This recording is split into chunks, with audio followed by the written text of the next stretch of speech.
Hi guys, so I decided to make this YouTube channel because I already had one video before, but I wanted to post longer videos where I can talk my shit. And if you know me, I like to talk about different things, and sometimes you have no one to talk about it, and it's just this type of topics I feel like is more for internet than with friends.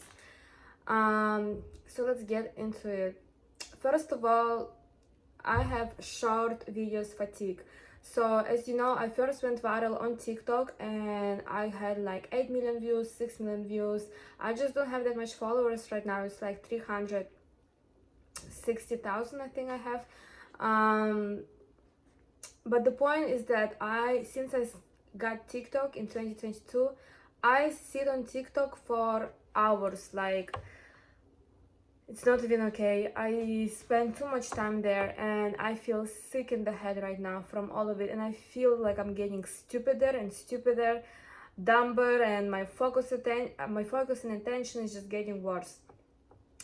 And me creating on YouTube is, you could say, a step of revolution, for some change. I don't know what change. I'm not saying ban technologies, of course, no. Without technologies, I wouldn't have like this platform where I can show and talk about different cultures, mainly about my culture, of course, but I talk about different Turkic cultures, I talk about different Middle Eastern cultures in my Instagram stories.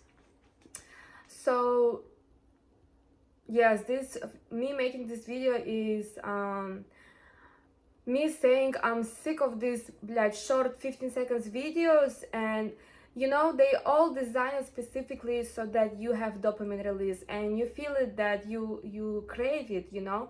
I think technologies need a revolution because, you know, we just entered the technological world, so we all of us are new here, but I believe in the future there's going to be companies that will be making something like smartphones, but it's going to be different because smartphones are right now designed to make us spend more and more time there. Sometimes, like, you notice, guys, we're like zombies right now. You go to your phone and you spend more time than you planned to spend on your phone, like 99% of the time. Tell me I'm wrong.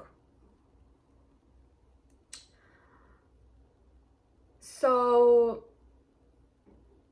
one of the changes that can be done is definitely doing something with these short videos. And what I do right now is I try to not spend time on TikTok unless I post there, and if I spend and watch videos, of course I still watch videos, like I will do it for like 2 hours, but I'm still like not perfect. I can still spend all night on the phone, you know, and it's not okay. And I'm trying and I'm making myself to listen to podcasts that last a really long time, to watch YouTube videos that last like 20 minutes, instead of always craving these 15 seconds videos, waiting for that dopamine release, like scrolling like zombies again.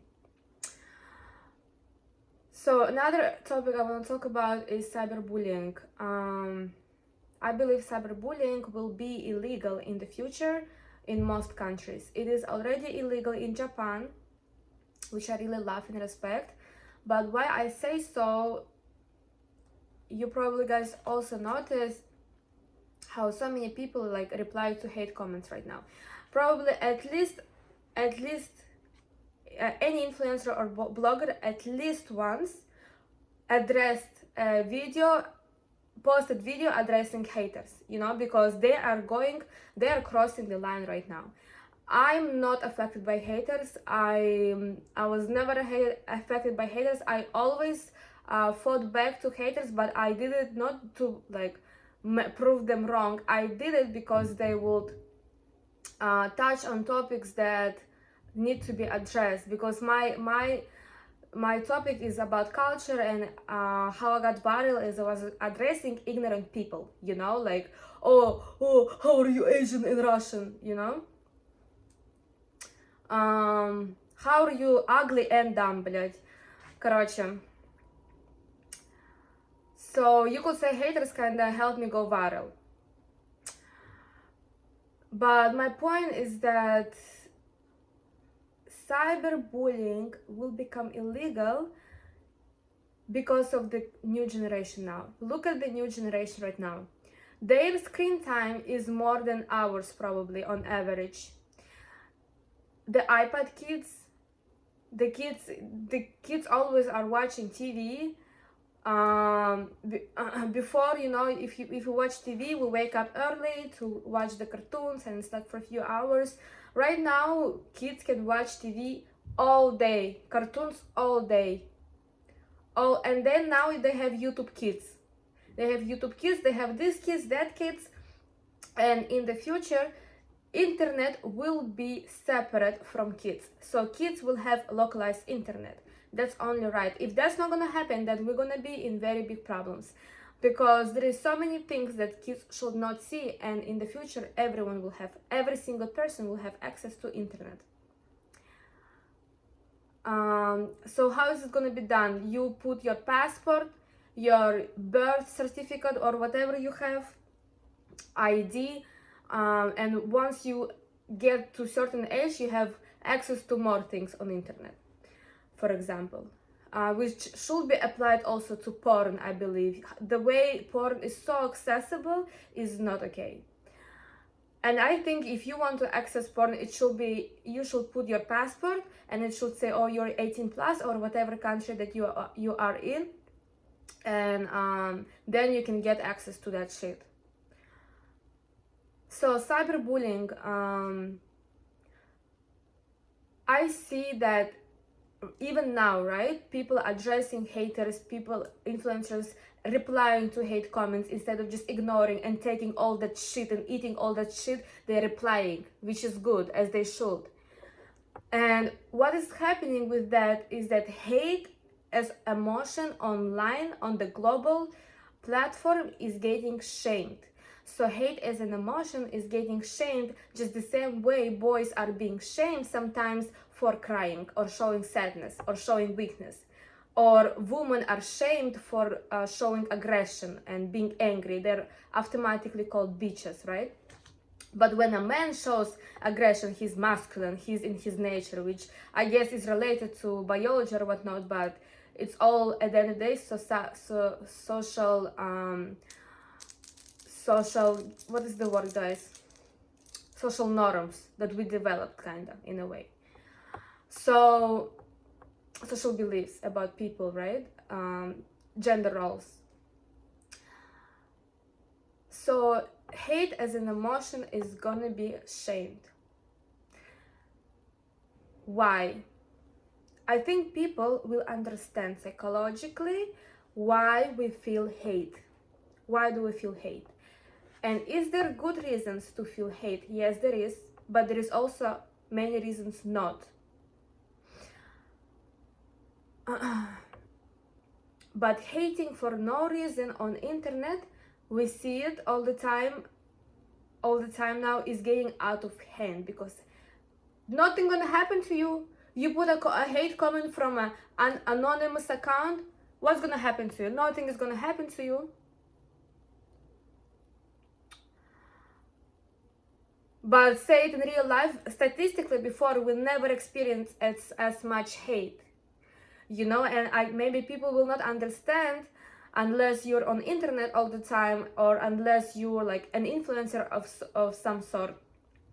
I see that in the future there's going to be same amount of influencers and people, almost like. So if you're an influencer, it's not going to be something like, oh my god, wow, so cool, you know. It's going to be a regular thing.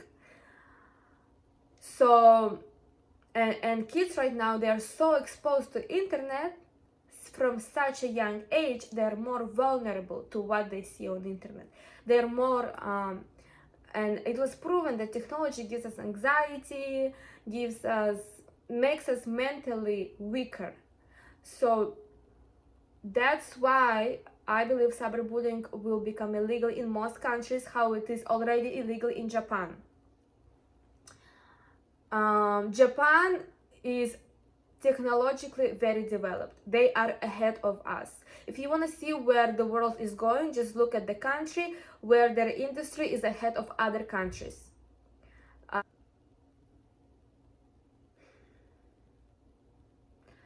People will understand that how hate works psychologically, I said, right? So how does hate work psychologically? It's a mirror emotion. I'm not sure if there is such thing in psychology, but it's a mirror emotion. I don't know how it's called, formally, but it's a mirror emotion. What does it mean? You feel hate, usually, most of the time, there is good reasons to feel hate, but there is many reasons not to. You feel hate when the topic that you feel hatred towards to is somehow related to your experience and you have a certain opinion about that, right? So if like my sister, she has 3 kids, and if we buy one kid a toy, we have to buy to all 3 kids. They feel so jealous, they hate each other, they fight each other. They do have like a little bit toxic household, but the point is that I noticed even when we grow up, like we already feel that emotion because, oh, she has it but I don't. But you feel hatred not because you feel hatred just because of you're projecting, as they say, the emotion. So pay attention to things that you feel the emotion of hate to. Pay attention to things that you feel hatred to, because it says something about yourself. Why do you feel hate? Control that. You have to, even the Buddhists say to control this emotion, because this emotion will bring to more sins. This emotion will bring to more things that will not play. It's counterproductive to feel that emotion. If you feel that emotion, it's not going to benefit you in any way. If you feel that emotion for no reason, you have to try to dig up the reason inside of you, and you have to learn to listen to your intuition, to what your body and mind says. So people will understand, oh, if that person is hating, it means there is something wrong with him, not to the person being hated. Because why are you hating? We already see it on internet, how people who feel hate are being shamed. It's not a cool emotion.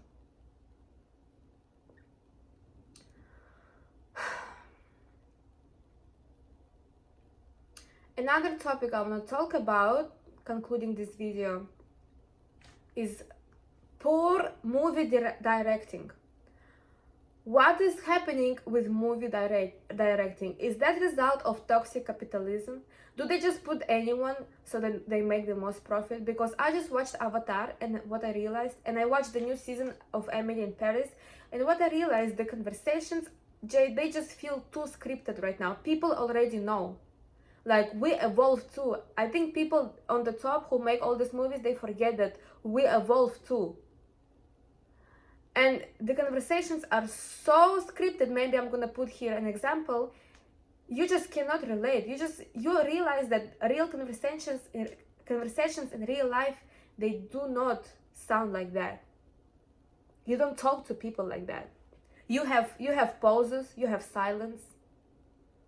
And silence should never be viewed as something awkward. Without silence, we wouldn't appreciate the loud.